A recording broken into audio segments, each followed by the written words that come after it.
우리 오늘 말씀 보겠습니다. 요한복음 20장 11절부터 18절까지. 요한복음 20장 11절부터 18절까지 한 절씩 교독하도록 그렇게 하시겠습니다. 제가 먼저 11절 읽겠습니다. 마리아는 무덤 밖에 서서 울고 있더니 울면서 구부려 무덤 안을 들여다보니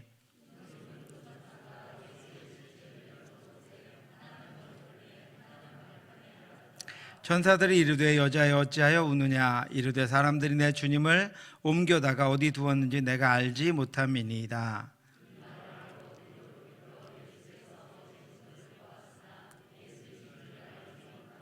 예수께서 이르시되 여자여 어찌하여 울며 누구를 찾느냐 하시니 마리아는 그가 동산직인 줄 알고 이르되 주여 당신이 옮겼거든 어디 두었는지 내게 이르소서. 그리하면 내가 가져가리이다.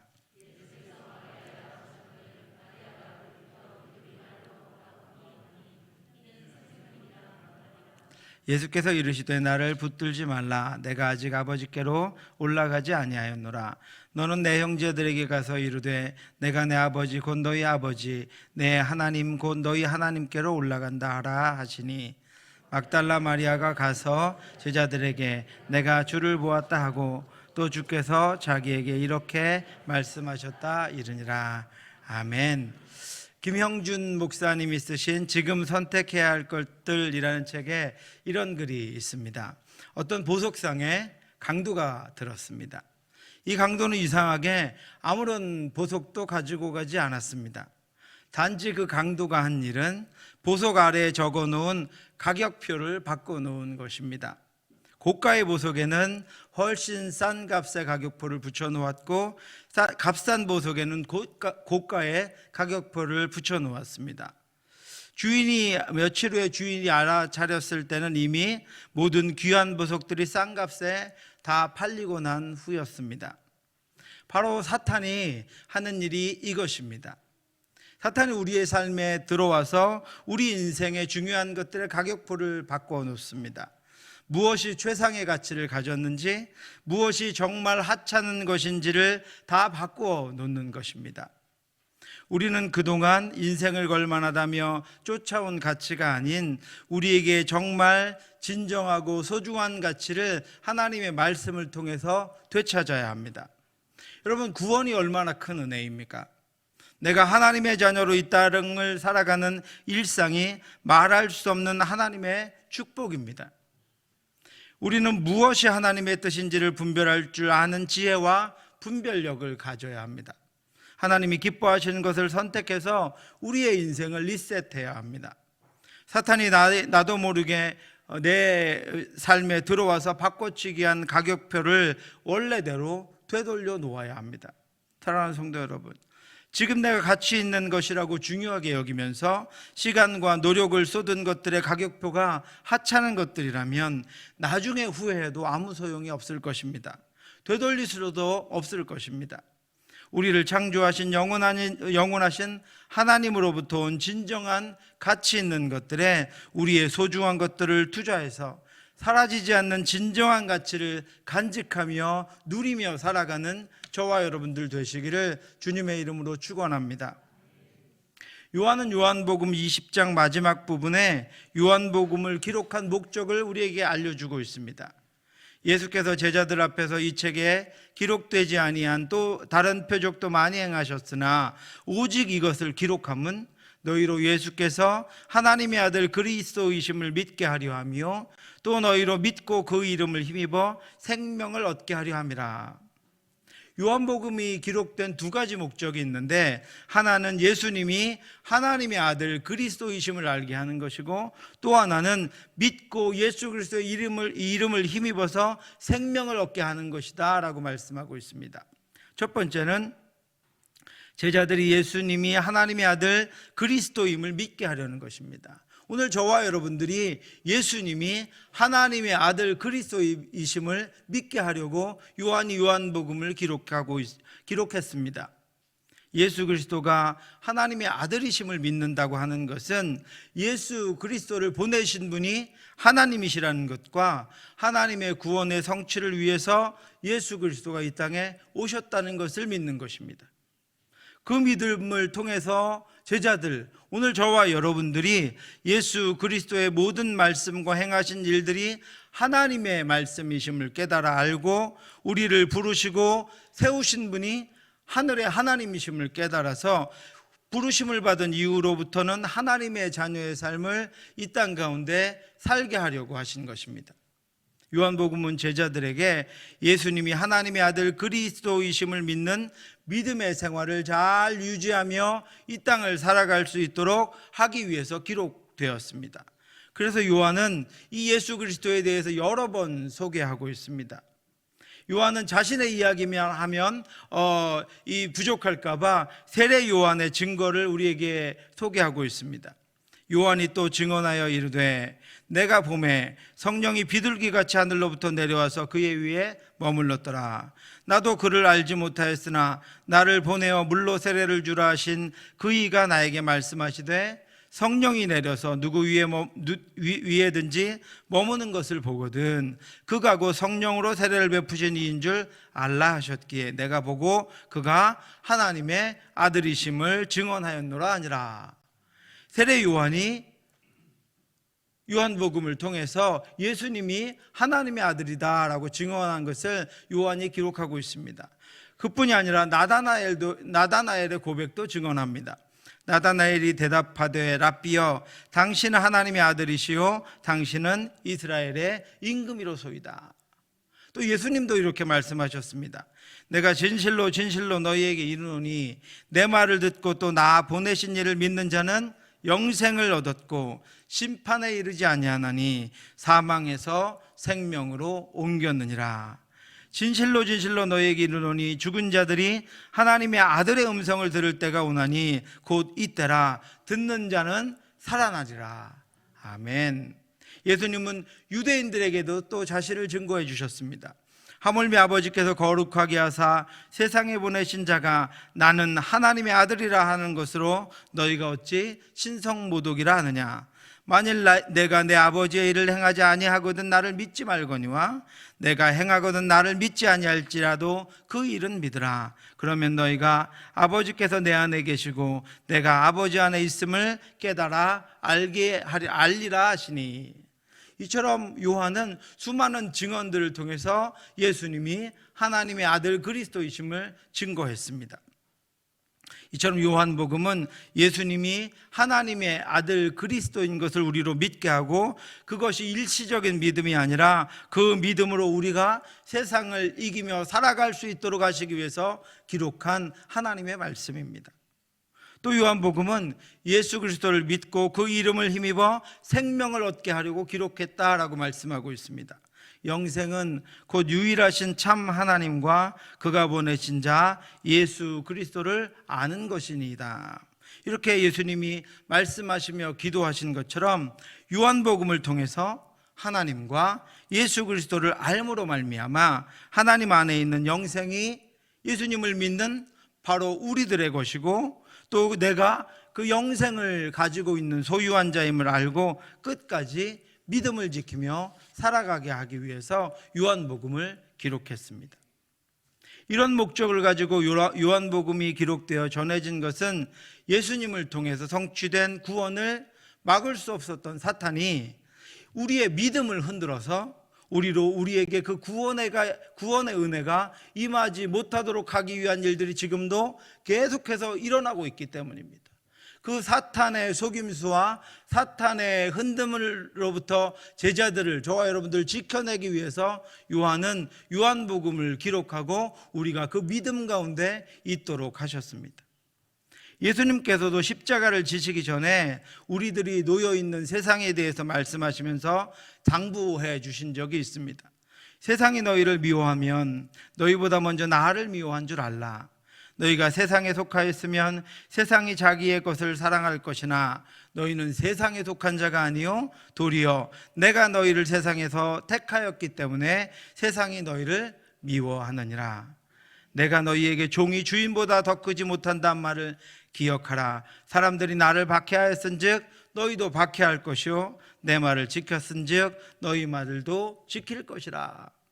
사랑하는 성도 여러분, 이처럼 하나님은 하나님의 말씀을 기록해서 남기심으로 우리로 하나님과 하나님의 아들 예수 그리스도를 믿게 하셨고, 주께서 다시 오시는 그날까지 우리가 믿음을 지킴으로 영생을 얻게 하려고 기록해 주셨습니다. 그러므로 말씀을 가까이 하시기 바랍니다. 믿음을 지키며 믿음 위에 견고히 서기 위해서는 말씀을 부지런히 읽으며 묵상하고 말씀을 따라 살아야 합니다. 이 말씀이 우리가 믿음을 지키며 영생을 소유한 채로 이 땅을 살아가도록 하기 위해서 기록된 하나님의 말씀이기 때문입니다. 말씀은 우리의 믿음을 더 견고하게 하며 말씀은 영생을 얻게 하는 능력입니다. 그 말씀으로 끝까지 믿음을 지켜 주님과 함께 하나님의 나라에 속하는 저와 여러분들 되시기를 주님의 이름으로 축원합니다. 오늘 보면 요한복음 20장은 십자가에서 죽으신 예수 그리스도의 시체가 있었던 무덤에서 이야기를 시작합니다. 안식 후 첫날 일찍이 아직 어두울 때 막달라 마리아가 무덤에 와서 돌이 무덤에서 옮겨진 것을 보고 시몬 베드로와 예수께서 사랑하시던 그 다른 제자에게 달려가서 말하되 사람들이 주님을 무덤에서 가져다 어디 두었는지 우리가 알지 못하겠다 하니, 요한은 의도적으로 그날이 안식 후 첫날이었음을 말씀해 주고 있습니다. 안식 후 첫날 일찍이 아직 어두울 때. 여러분, 요한의 기록으로 우리는 이 날이 안식 후 첫날이었음을 알게 됩니다. 안식 후 첫날이 어떤 날입니까? 우리가 오늘 섬기는 부활주일입니다. 그 부활주일이 오늘 우리에게 어떤 날입니까? 주일입니다. 안식 후 첫날이 우리가 안식일로 지키는 주일입니다. 유대인의 안식일은 토요일이었습니다. 이스라엘 백성들은 안식일, 토요일을 지켰습니다. 그날 하나님이 천지 창조를 마치고 쉬셨기 때문입니다.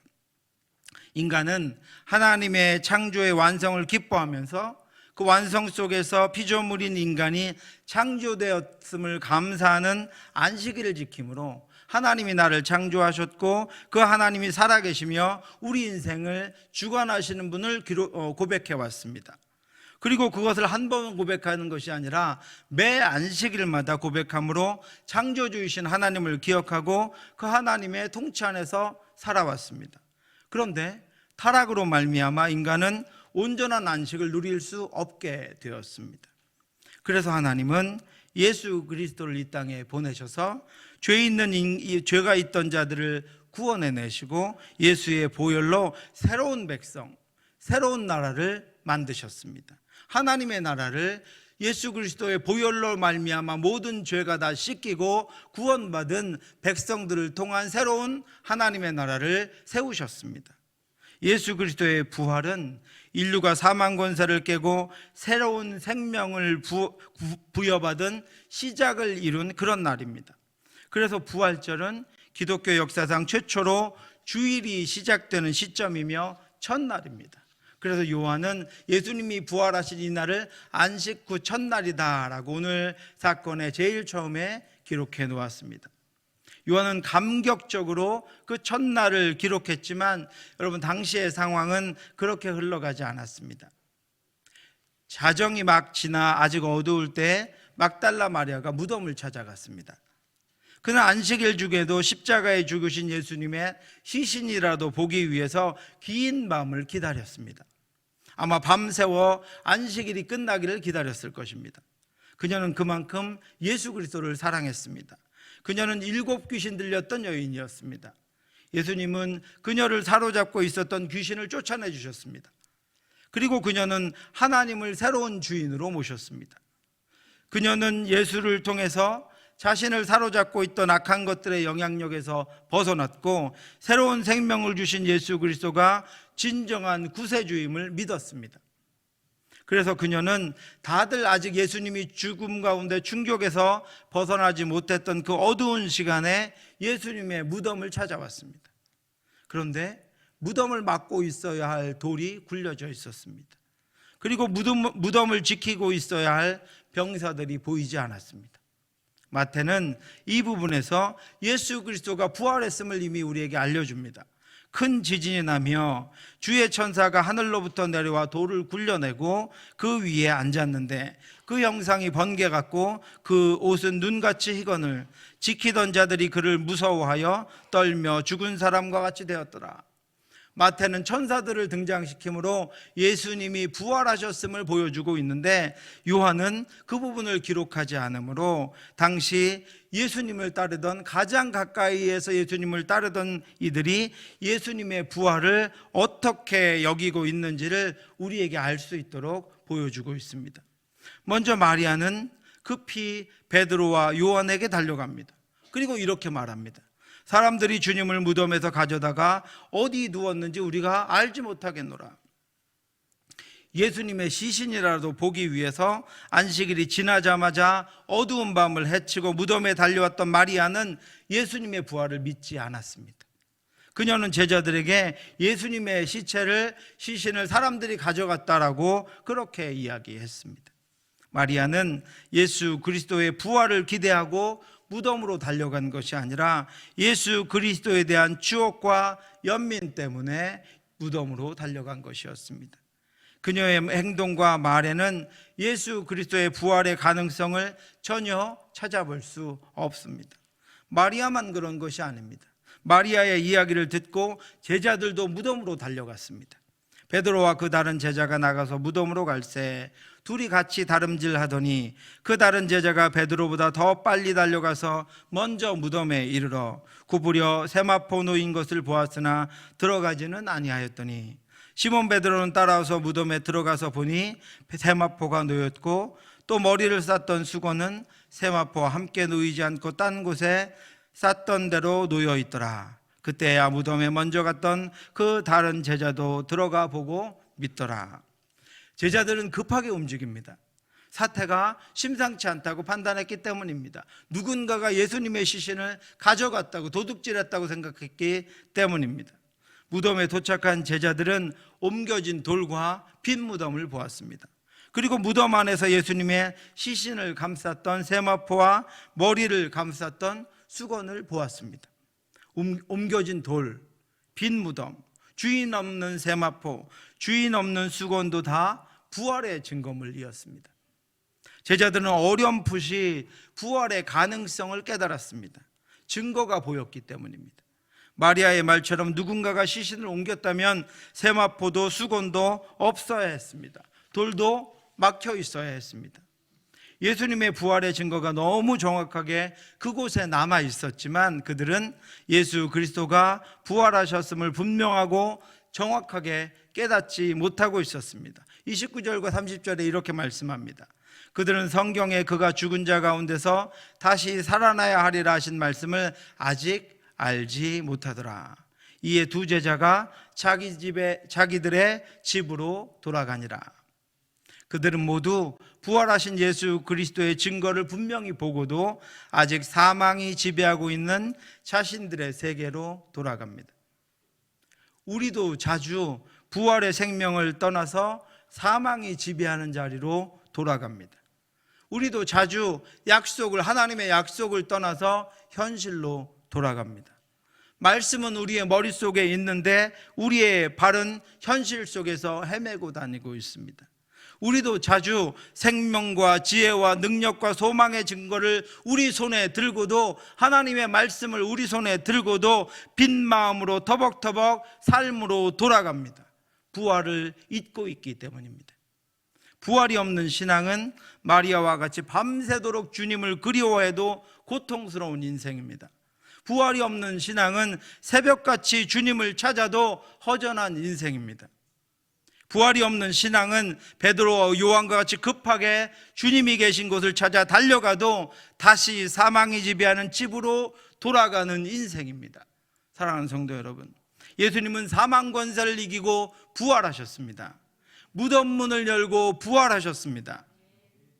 더 이상 죽음이 예수 그리스도를 지배하지 못하고 있는 것처럼 이 땅의 죽음의 권세가 우리를 지배하지 못합니다. 우리는 예수의 권세 아래에 있으며 우리는 부활의 능력 아래에 있습니다.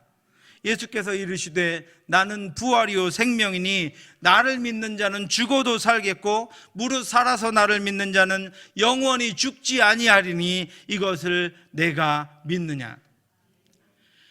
저와 여러분들에게 물으시는 질문입니다. 저와 여러분들의 인생의 고비와 우리가 터벅터벅 우리의 삶의 자리에서 부활을 잊고 살아갈 때 우리에게 물으시는 질문입니다. 여러분 믿으십니까? 여러분 믿으십니까? 그 무덤문은 저와 여러분들을 위해서 열렸습니다. 말씀을 믿으시기 바랍니다. 도마에게 이르시되 내 손가락을 이리 내밀어 내 손을 보고 내 손을 내밀어 내 옆구리에 넣어보라. 그리하여 믿음 없는 자가 되지 말고 믿는 자가 되라. 도마가 대답하여 이르되 나의 주님이시오 나의 하나님이시니이다. 예수께서 이르시되 너는 나를 본고로 믿느냐? 보지 못하고 믿는 자들은 복되도다 하시니라. 아멘. 보지 못하고 믿는 저와 여러분은 복된 주님의 자녀들임을 기억하시기를 주님의 이름으로 축원합니다. 예수님은 제자들을 사랑하시되 끝까지 사랑하셨습니다. 유월절 전에 예수께서 자기가 세상을 떠나 아버지께로 돌아가실 때가 이른 줄 아시고 세상에 있는 자기 사람들을 사랑하시되 끝까지 사랑하시니라.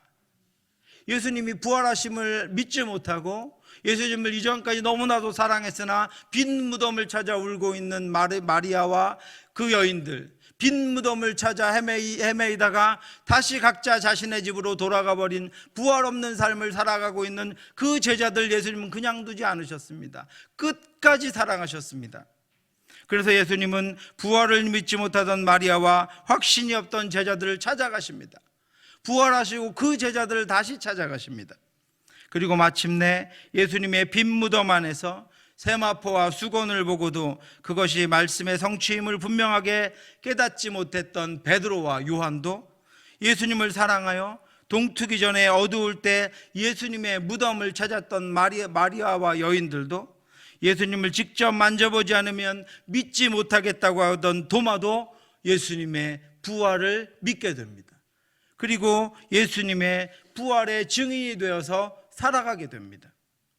이처럼 예수님과 가장 가까이 있었던 이들이 예수님의 부활의 증거를 보고도 예수님의 부활을 믿거나 확신하지 못했다고 하는 것은 부활이 얼마나 믿기 어려운 사실인가 하는 것을 보여줍니다. 3년 동안 예수님의 이적과 기사를 보고 예수님의 말씀을 들은 제자들조차 부활의 증거들과 빈 무덤을 보고도 부활을 확신하지 못했다는 것은 인간이 실제로 하나님의 신적인 역사를 온전히 알기가 얼마나 힘든 것인지를 우리에게 알려줍니다. 그렇다면 이들은 어떻게 예수 그리스도의 부활을 믿게 되고 부활을 증거하는 증인이 되었을까요? 예수 그리스도의 찾아오심과 부르심 때문입니다. 예수님은 무덤을 다시 찾은 마리아를 다시 만나 주셨습니다. 그리고 여전히 자신을 동산지기인 줄 알고 이야기하는 마리아를 불러주셨습니다. 예수께서 마리아야 하시거늘 마리아가 돌이켜 히브리 말로 라보니 하니 이는 선생님이라는 말이라. 그러자 마리아는 그 목소리를 듣고 영혼이 깨어서 주를 알아보았습니다. 예수님은 자신을 붙잡으려는 마리아를 제자들에게 보내셔서 예수의 부활을 알리는 사명을 주셨습니다. 그 마리아를 다시 찾아와 불러주심으로, 그를 다시 찾아와 사명을 주심으로 예수님께서는 그 마리아를 깨워 다시 부활의 증인으로 세워주셨습니다.